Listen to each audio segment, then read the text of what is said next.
Hi, Mike. All right. Let me fix this because apparently I'm going to cut the top of my head off today. All right. Hello. I know it's still a few minutes beforehand, but I like to log in just to make sure that I can be heard and be seen and everything else. I got the windows open because it's so nice out, but hopefully it won't be too noisy out there. If it gets noisy in the background, just let me know. I'll close the windows. Can you hear me okay, Chris?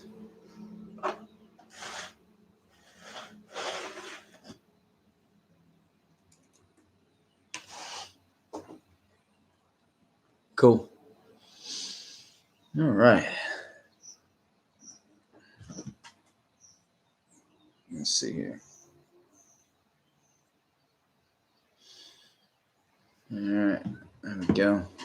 Hope everybody else is having beautiful weather wherever they're at. It is absolutely gorgeous today. I think we got into the 70s.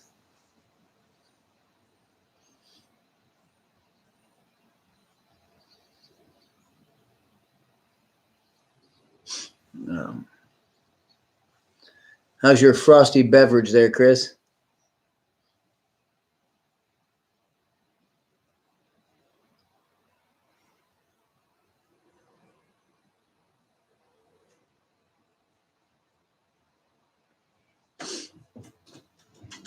Oh.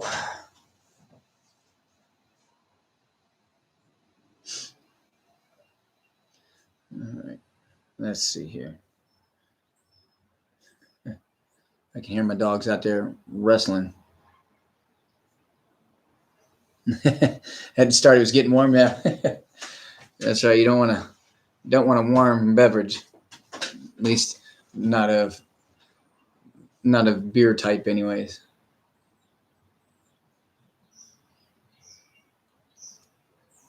Jeez, I just realized I got to shave. I haven't really paid attention.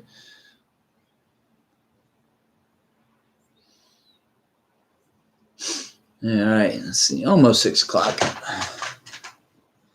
Getting there.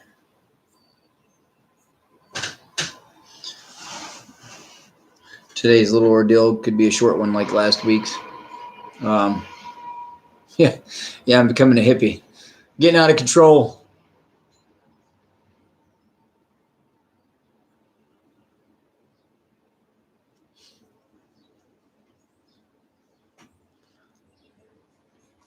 Yeah, I only have 1 page of notes today. It's crazy. Usually I have at least have a few, but I mean, so it could be a very short one. We'll see. Depends on if I have any questions or not, or if I just kind of get to ramble and then be done. Hey, Amanda. Were you enjoying the weather today? I'm pretty sure you were.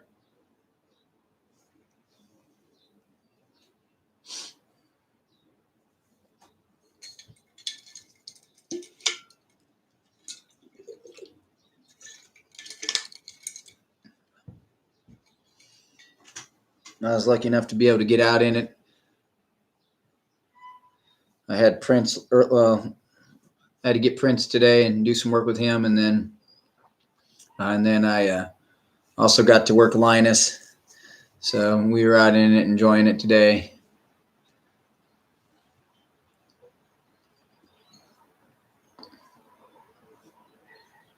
Wished I had gotten some of my other dogs out earlier to do some stuff, but I'll try and do that tomorrow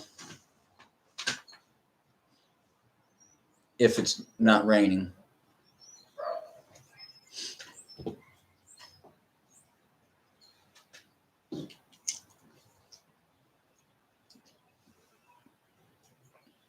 Yeah, it does. It was like the day was over before I knew it. That, and I have to sit down and kind of rethink things for tonight. And even though I don't have many notes today, I still like to rewrite them and to where I can read them. So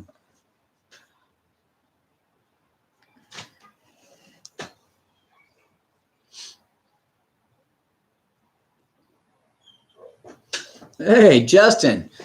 Glad you can make it. I think you beat Mason this time.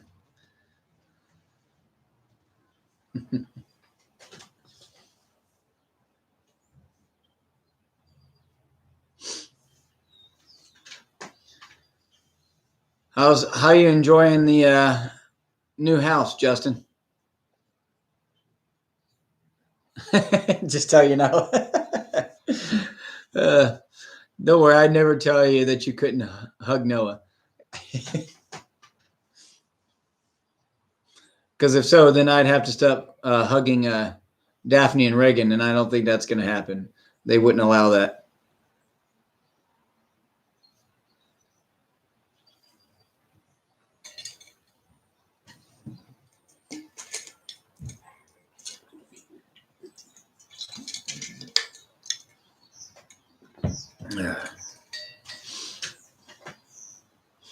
We'll give it a few more minutes.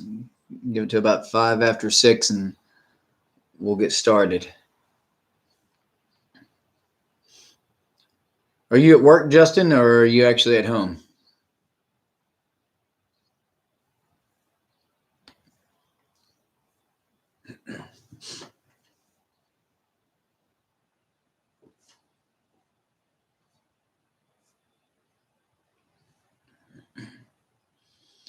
All right. Like I said, I think this will be a short session today. There's not a whole lot of notes on it, but I thought it was something that needed to be talked about.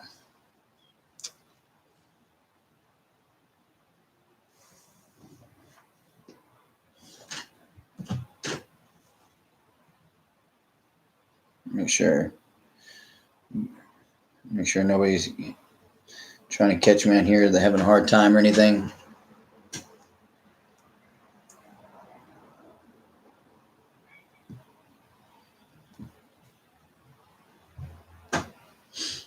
All right. Give it just a couple more minutes here. Everybody still hear me okay?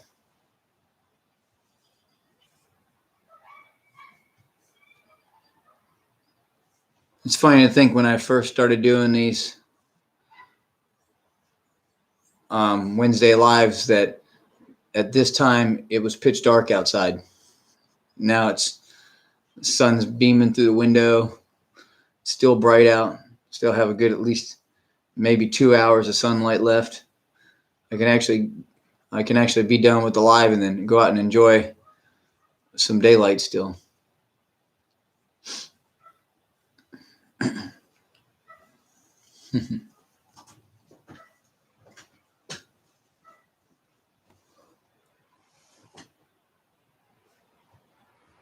All right. One more minute here. Yeah. Cool. Yeah, I just didn't know if like having the curtains open with the sun coming in was going to affect the lighting at all in here. It's usually still hard to see from my end to tell exactly how it looks.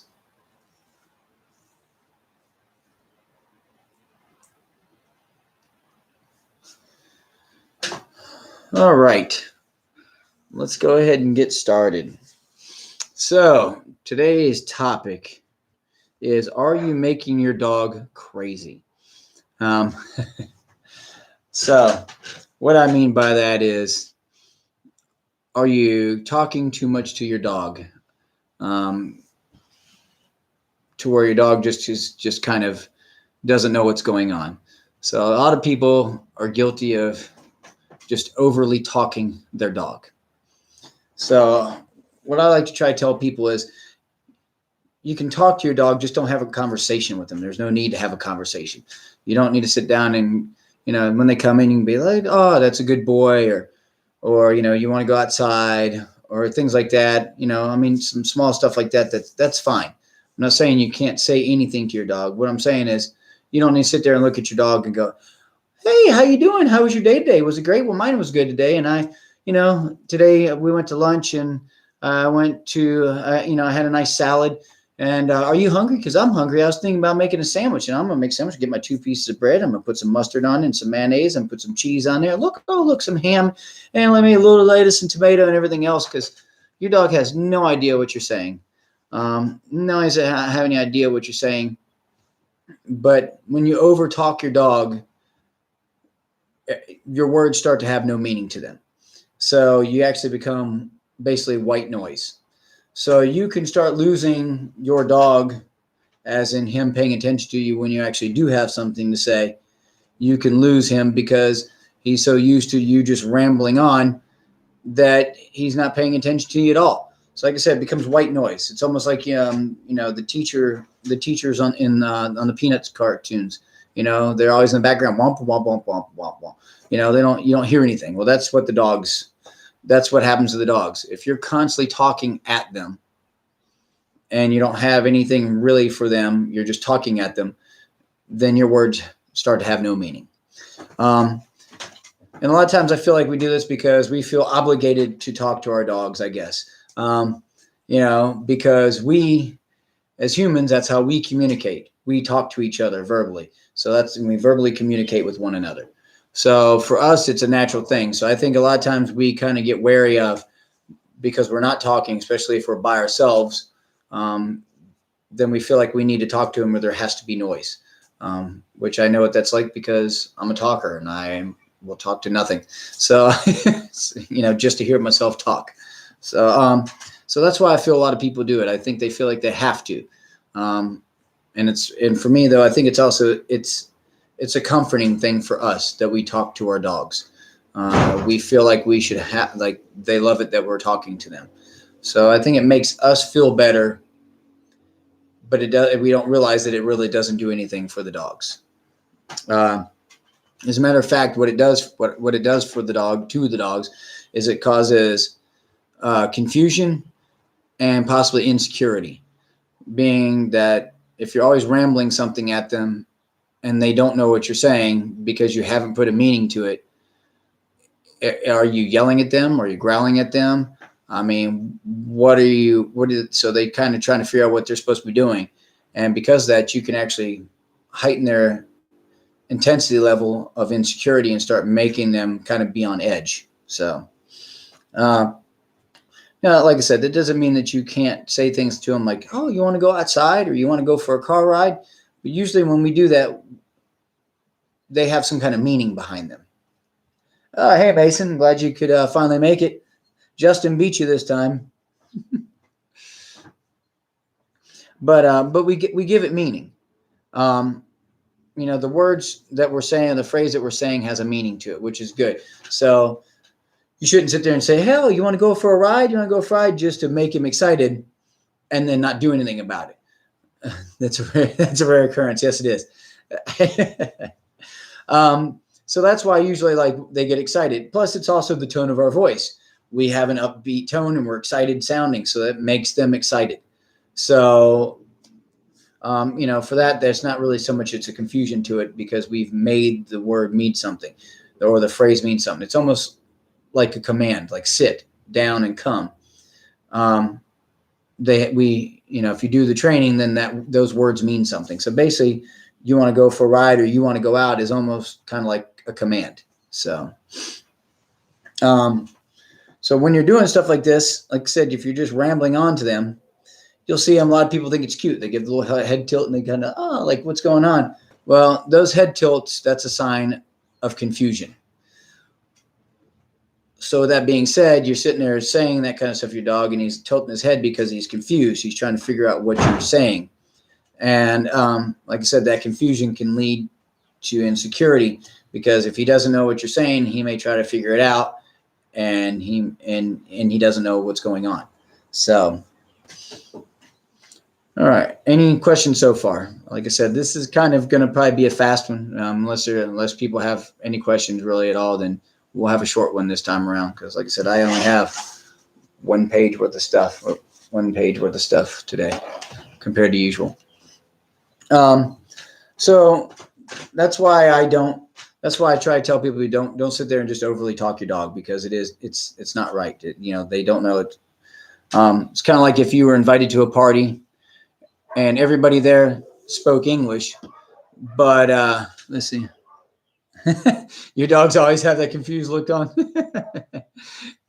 Well, that probably just kind of runs in the family a little bit, probably. Mason. But yeah, so like I said, it's kind of like if you were invited to a party and you show up there and all your friends are there. They get it from you. And all your friends are there. And all of a sudden, everybody starts speaking in a language you don't understand. And you have no idea what they're saying. And they're talking around you and everybody's interacting with each other and they're not saying a thing to you. Or even if they do, they're talking in a language you don't understand.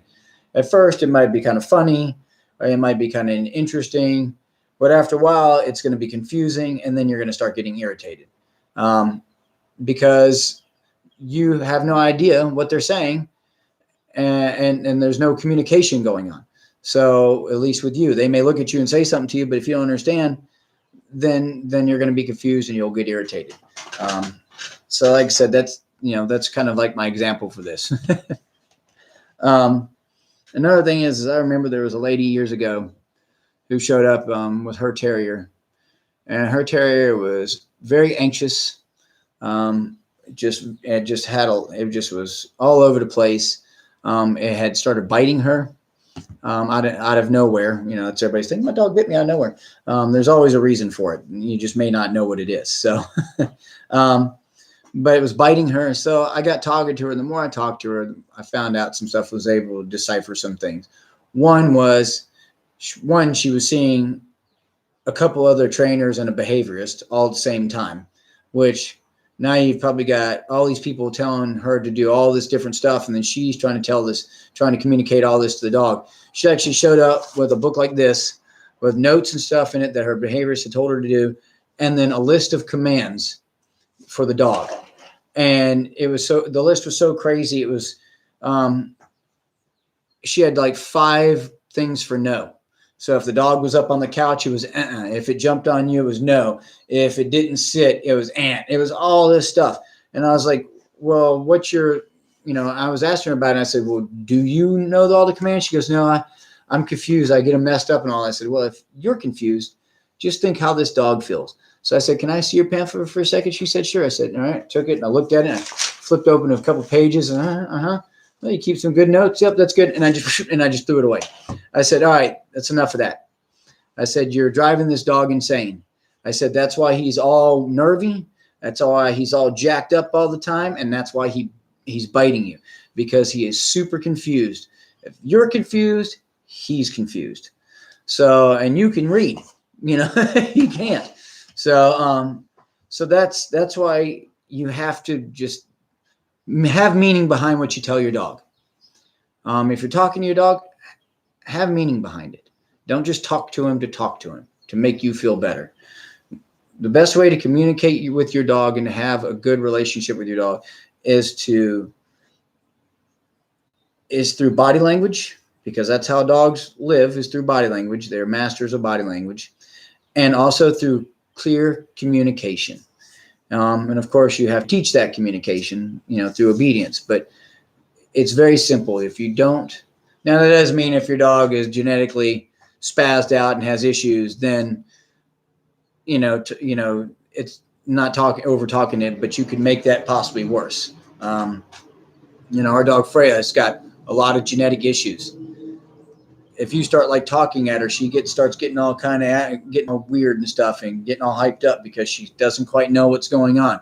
But if I tell her to sit or to heel or to place or something like that, it has more of a calming effect for her because she understands those commands. So, anybody got any questions? Like I said, this is kind of a quick one. Probably kind of self-explanatory. Any questions at all from anybody? Like always, during this time, I want to take time to thank everybody for tuning in who comes in and checks out every Wednesday. If there's anybody new here or anybody who's been coming in, if you haven't subscribed, please do like, comment, share, all that good jazz for me. It helps me get the word out to people, makes me more relevant on the YouTube searches. So And like I said, I'll be here next Wednesday like usual at 6 o'clock. So does anybody have any ideas about things that they would like to like for me to talk about? Please let me know. Like I said before, I'd like to do these topics on Wednesdays on things that you are curious about or have questions about. It makes it more personal. I can come up with stuff, but it helps out if I just like to do it. I like it better if it's for y'all. So, any questions about any of this?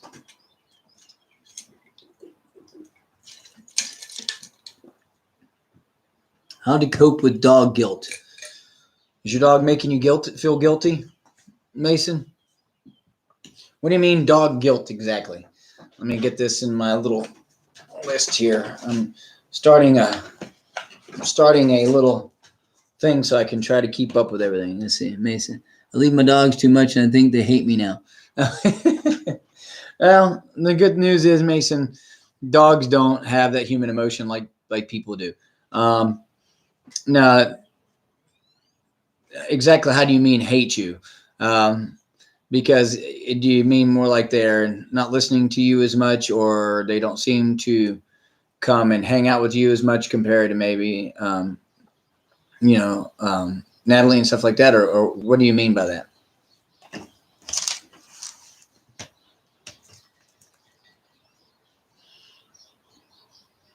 I'm going to write down little things. A note here.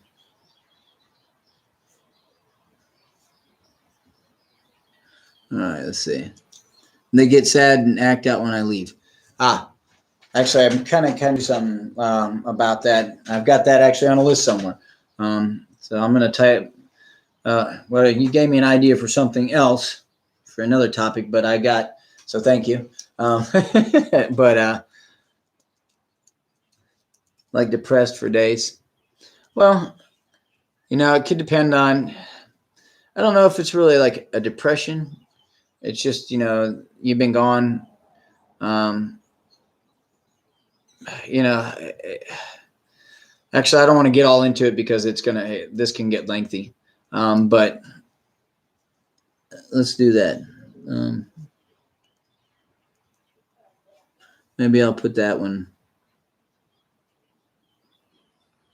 Maybe I might do that next week. Okay. That's a good topic. You gave me actually 2 topics off of this one thing. So I appreciate it. Thanks.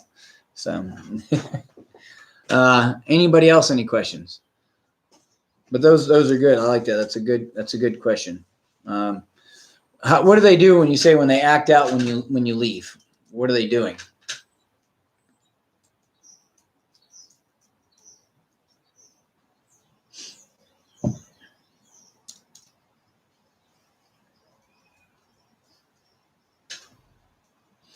Okay, well, that right there is more of a respect thing. She may be being too soft on them or not working them enough. Okay, yeah, that could be just like you said. That's more possible respect kind of situation. I would really suggest trying to find a trainer, and she needs to start doing some stuff with them. Start working them. Start asking more from them. Because it's not that they don't love her, that kind of stuff, it's usually because they don't see her in a position of, I guess you could say, authority. I kind of hate saying stuff like that because sometimes that gets taken so far out of context and out of whack. Just like alpha, the word alpha, I think has just been blown all over the place. I hate using that word anymore. But it's one that most people kind of understand. But yeah, obedience will help her out because I have a feeling they look at her as possibly just another pack member. Nothing like she's nothing, she's just one of them.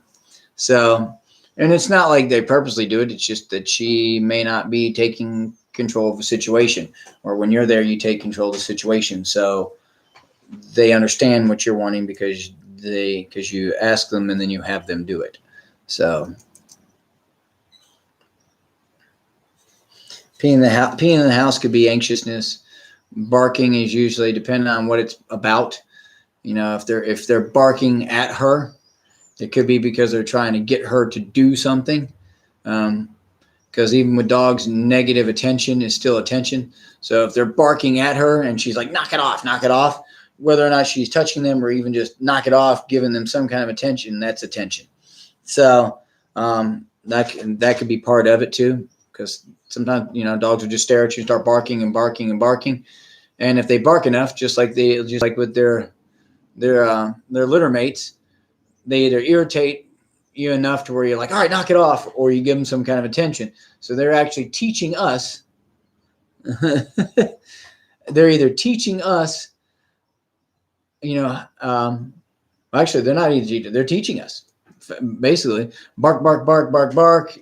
All right, I'm irritated. I pay attention to you. So I bark. They pay attention to me. So, Beetle does that to Jason.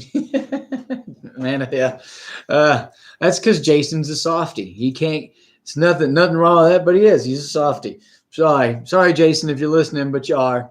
You know, you're a softie when it comes to the dogs for sure. So, they bark at every little noise. I think they get protective when I'm not there. That's probably more of an insecurity. They're barking, you're not there, they may feel a little bit insecure. So since you're not there and you're not heading up the household and protecting that household and taking control of everything, they think that now they have to do it. So they're reacting. Like I said, a lot of times that's an insecurity thing. Because I don't know if you remember, like Riddick, you know, you never like heard Riddick bark unless I told him to bark. Or unless somebody walked past the vans occasionally. But he like didn't bark at stuff in the backyard. He didn't bark at people. He didn't bark at dogs because he was very confident.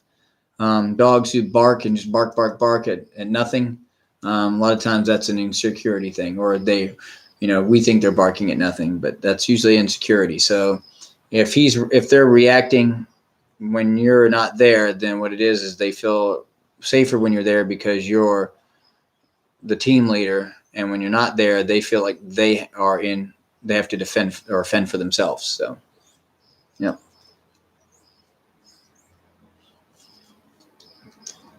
Anybody else? I hope that makes sense. You know, so. Any other questions? Anybody have any other questions?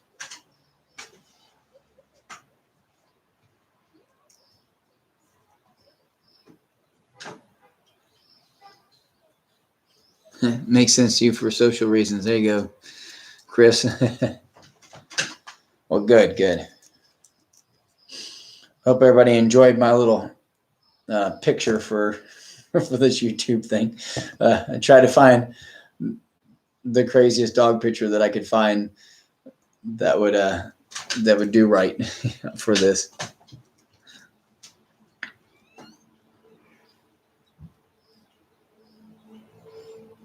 Phone starts ringing. Yeah, like I said, I mean, you know, to me, you can definitely talk too much. It's hard not to, you know. When I come home, I just come home and I walk upstairs to the crates where my dogs are, and I let them out.